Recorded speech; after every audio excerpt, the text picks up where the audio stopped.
herzlich willkommen. Schön, dass ihr da seid. Schön, dass ihr zuguckt.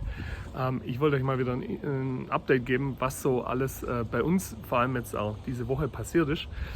Ja, wir waren die ersten Male wieder draußen. Juhu, wir haben die ersten kleinen Caterings gemacht. Wir waren beim Karmarkt und beim Wohnschenk in Rottweiler und Haigerloch.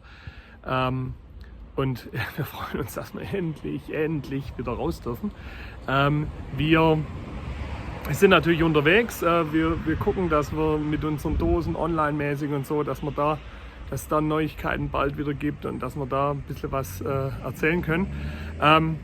Ich war diese Woche wieder beim Podcast Die neuen Gastgeber. Die erste Folge, die wir gemacht haben, da geht es sehr intensiv um diese aktuelle Krise.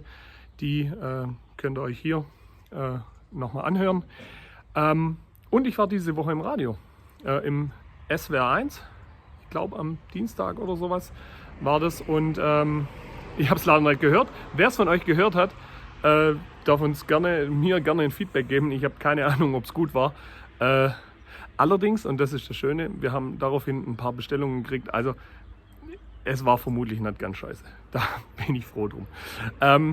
Ja.